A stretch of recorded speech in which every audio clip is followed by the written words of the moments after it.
faut parfois un peu s'attarder sur les décisions du Conseil constitutionnel. Parce que ce sont des décisions qui risquent de faire jurisprudence.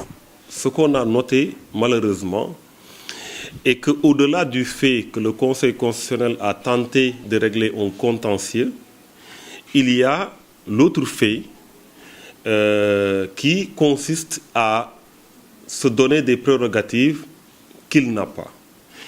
Et ça devient inquiétant. Je le dis très clairement, parce que nous avons eu 2 décisions du Conseil constitutionnel lors de ces élections. La première décision, c'était pour permettre aux électeurs qui ont des récépissés avec d'autres documents de pouvoir voter. Et cette décision, bien entendu, est une décision qui prend une forme de loi et donne l'impression que le Conseil constitutionnel a voulu prendre la place du législateur. Et ça, c'est inacceptable dans une démocratie où il y a la séparation des pouvoirs et que dans chaque pouvoir, il y a un rôle très clair qui est octroyé à ceux qui l'exercent.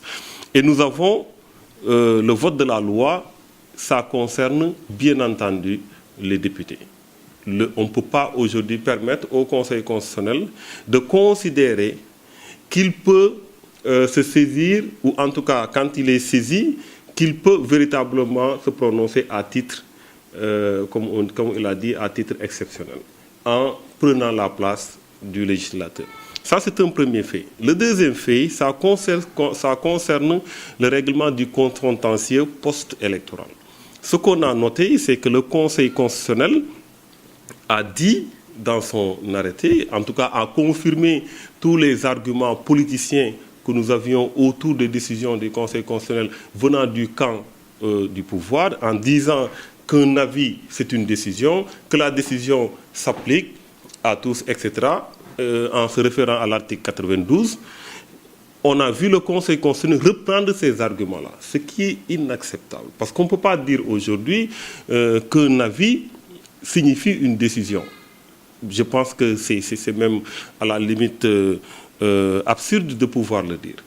Ensuite, dire qu'un avis signifie une décision en disant qu'en toute matière, le Conseil constitutionnel donne des décisions et se rapporter à l'article 92 pour dire que les décisions du Conseil constitutionnel s'appliquent au pouvoir public et aux autorités administratives.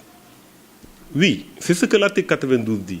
Mais comme on peut le comprendre dans un procès quelconque ou lorsqu'une juridiction est saisie, ce qui concerne la décision de la juridiction, ce sont les parties qui sont concernées.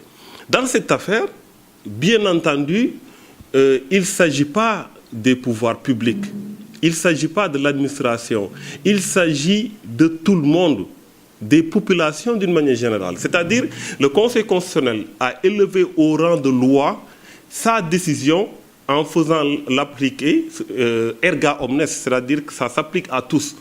C'est également extrêmement grave parce qu'on ne peut pas aujourd'hui, sur la base de décisions de 7 sages nommés par le président de la République, parce qu'il faut le dire, le président de la République, c'est le président de la République qui les nomme, que ces personnes-là, ces 7 sages, puissent prendre la place du pouvoir exécutif et du pouvoir législatif, le pouvoir législatif composé de députés élus au suffrage universel direct. Donc ça pose problème à notre niveau. Nous pensons qu'au-delà du contentieux électoral, il y a le fait que le Conseil constitutionnel s'est arrogé des prérogatives exorbitantes et c'est un précédent dangereux parce que ça risque de faire jurisprudence. Et si c'est le cas, ça veut dire que le Conseil constitutionnel risque malheureusement de prendre la place du législateur. Mais justement, il faudra se poser des questions parce que, je le dis très clairement, dans cette élection, nous avons un organisateur, c'est l'administration, mais dirigé par un ministre nommé par le président de la République, membre de l'APR, membre de la coalition Benno Bokk Yakaar. Donc il y a le pouvoir nominatif du président de la République qui influe bien entendu sur la décision du ministre, qui est un ministre partisan, qui est du camp présidentiel. Et nous avons pour arbitre, je ne parle pas du Sénat ou de la Sénat, la commission, parce que la Sénat, en réalité, n'a pas été arbitre. La Sénat n'a pratiquement rien relevé. On a l'impression que la Sénat n'a pas joué son rôle d'arbitre. La Sénat a été très spectatrice. Mais l'arbitrage au niveau du Conseil constitutionnel, les 7 sages également sont nommés par le président de la République. Donc il y a un problème. Un président de la République qui est membre, disons, membre de Benno Bokk Yakaar qui a une liste lors de ces élections, puisse avoir le contrôle sur celui qui organise et ceux qui arbitrent. Ça pose problème. Les impairs ont remis en cause la sincérité du scrutin. Il y en a eu N. On ne peut pas tous les citer, bien entendu. Mais ce qu'il faut dire, d'ailleurs, en dehors des acteurs politiques, tout observateur peut relever ces impairs. En dehors des observateurs, les citoyens électeurs peuvent également relever ces impairs. Ils ont été nombreux à avoir leur carte d'identité et qu'on leur dise que leur nom ne se trouve pas dans le registre. Ils ont été nombreux à amener le récépissé, faire la queue jusqu'à l'intérieur du bureau, qu'on leur dise que vous n'êtes pas sur les registres. Ils ont été nombreux à ne pouvoir pas voter. Ils ont été nombreux à voir leur vote être retardé par des dysfonctionnements. Donc, de ce point de vue, je vous le dis très clairement, tout le monde peut en parler. Mais fondamentalement, nous avons entendu des explications de l'administration dans la presse. Je pense qu'il faut faire la distinction entre les fonctionnaires et les politiques. Nous avons beaucoup de respect pour l'administration sénégalaise qui a une tradition d'organisation du vote et qui a moult fois montré son expertise, son expérience, etc. Mais ce qu'on ne peut pas comprendre, c'est que des fonctionnaires puissent prendre le rôle des politiques, puissent prendre la place des politiques, puissent être les porte-parole des politiques et défendre leurs décisions politiques. Ce n'est pas acceptable. Parce que ce qu'il faut comprendre aujourd'hui, c'est qu'on a l'impression qu'on vous pointe du doigt l'opposition, vous n'avez pas fait ceci, vous n'avez pas fait cela, mais là, il s'agit d'un débat politique. Quand on nous dit, vous avez boudé le comité de suivi, vous n'êtes pas venu. Pourquoi ils ne disent pas pourquoi on n'est pas venu? Parce que tout simplement, au moment de mettre en place le comité de suivi, le ministre de l'Intérieur a créé un pôle pour les candidatures indépendantes. Non, écoutez, vous savez, c'est l'administration qui organise. La décision d'aller vers une refonte partielle du fichier électoral est une décision du président de la République. Après, il y a eu un projet de loi qui a été déposé alors que nous étions en train de discuter sur les points à discuter. Bon, bien entendu, nous avons refusé ça et ça a été retiré. Donc, c'est pour vous dire tout simplement que l'opposition ne peut pas aujourd'hui s'immiscer dans l'organisation des élections parce que l'opposition n'est pas concernée par l'organisation des élections. C'est l'administration qui est concernée. Ce qui s'est passé le jour du vote, c'est la conséquence de décisions politiques. C'est la conséquence de décisions politiques que nous avons retrouvées le jour du vote. Donc, je pense que tout le monde en était conscient qu'il fallait être ensemble, qu'il fallait bien évidemment tout faire pour que l'opposition soit unie autour d'une liste unique. Nous avons au sein de Rewmi, nous avons beaucoup travaillé sur cela. Vous avez tous entendu le président Idriss Seck ce qu'il en a dit. Et malheureusement, on s'est retrouvé avec beaucoup de pôles. Ce qui s'est passé, c'est qu'effectivement, avec la dispersion des voix, cela a profité aux partis au pouvoir. Mais ça, c'est un aspect, effectivement, qui est regrettable en ce qui concerne l'opposition. Mais ce que je peux dire très clairement, c'est qu'il y a une mauvaise organisation qui véritablement touche à la sincérité du scrutin. D'abord, il faut faire la différence entre les élections législatives et une élection présidentielle. Pour les élections législatives, nous avions besoin d'une unité pour ne pas disperser les voix de l'opposition et en faire profiter aux partis au pouvoir.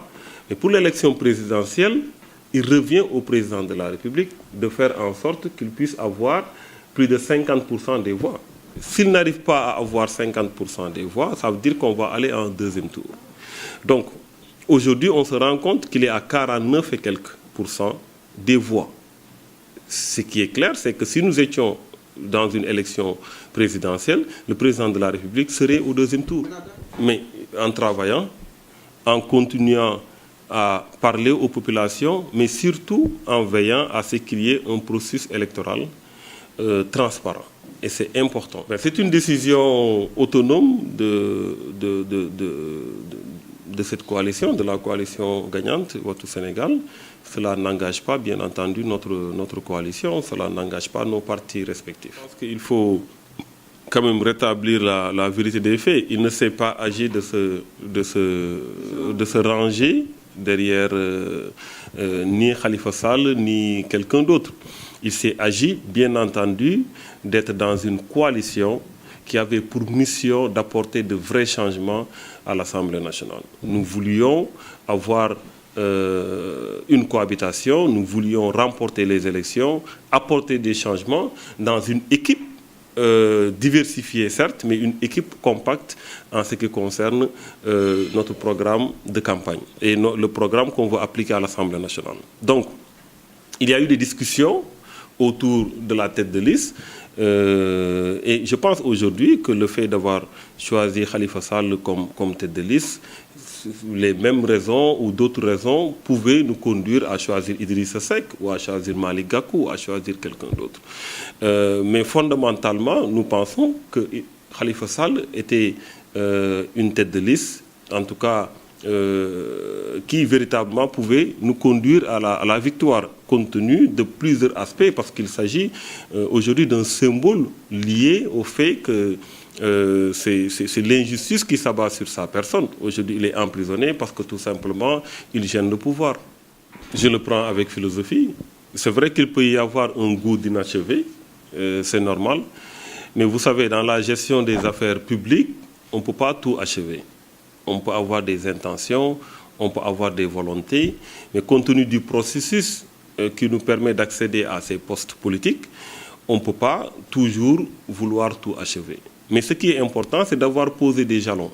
Nous, quand on était à l'Assemblée nationale, nous n'avons pas fait de notre position de minorité un handicap. Nous avons travaillé pour relever l'image de l'Assemblée nationale. Nous avons travaillé pour que les populations soient représentées dignement.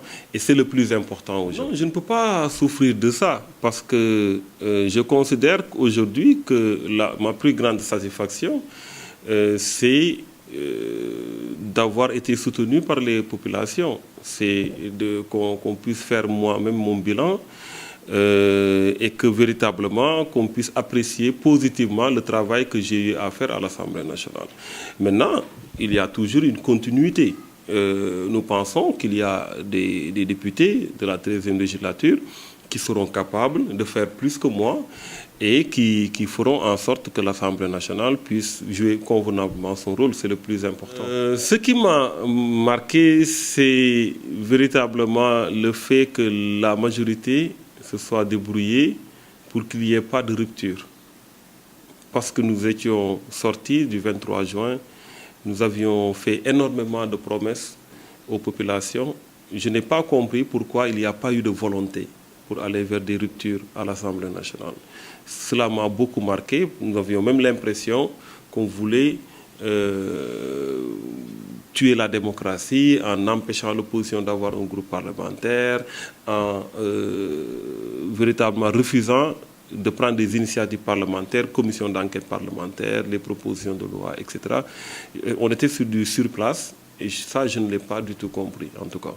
La vraie rupture, pour moi, ce sont les initiatives parlementaires. Parce qu'il y a des prérogatives dévolues aux députés dans la Constitution. Donc, les députés doivent prendre des initiatives.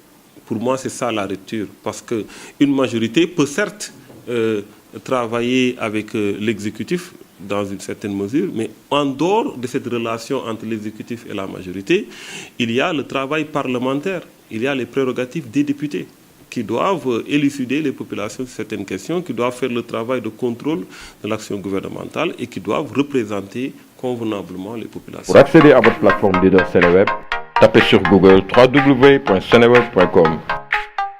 Cliquez ensuite sur le premier lien qui s'offre à vous en haut de page.